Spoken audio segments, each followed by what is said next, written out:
LBC News. Labour's told LBC News the current system of owning a flat is the root cause of abuse as calls grow for urgent reform. Flat owners have been raising concerns that freeholders who own their blocks are essentially rigging the system to pocket a huge amount of money. Well, let's bring in LBC News reporter Fraser Knight. You're here with the story, Fraser. Jim, since we started reporting this morning, when I say I've been inundated by people who are facing very similar stories, it's a huge amount of people coming forward. For context, there are around 5 million homes in the UK which are under the leasehold system, meaning that when you buy the flat, you don't actually own the walls or the ground around you. You need to pay service charges, you need to pay for the upkeep and the maintenance of the block to freeholders. And it's the system there that many people are telling me isn't fit for purpose. It's setting them up to be looted. They're seeing some of those large businesses buy up multiple blocks and then appoint their own companies as the managing agents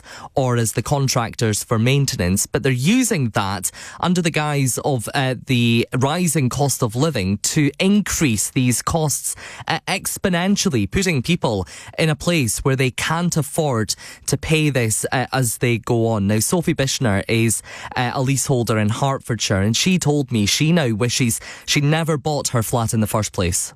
Yeah, it was obviously one of the best things I've ever done at the time, and now I'd say it's the biggest regret of my life that I decided to buy this flat. I decided to become a leaseholder. I didn't realise how little rights you have as a leaseholder. I didn't realise that the cards are completely stacked against you by these powerful corporations that have all of the legal funding in the world to make sure that if a tribunal goes to court, you tend to not win. I don't know. I think it's a scandal. And I think a lot of people don't realise when becoming a leaseholder that you actually don't have many rights. And it's really difficult to stand up for yourself and try and get things done.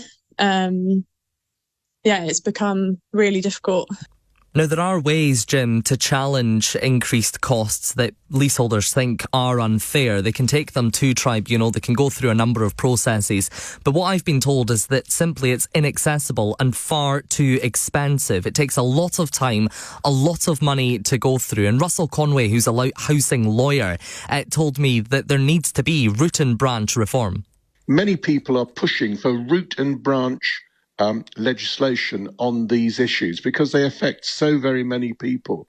And the difficulty is that if you are living in a flat with a ruthless freeholder and a ruthless managing agent, you may find yourself paying £5,000 or £6,000 a year in service charges.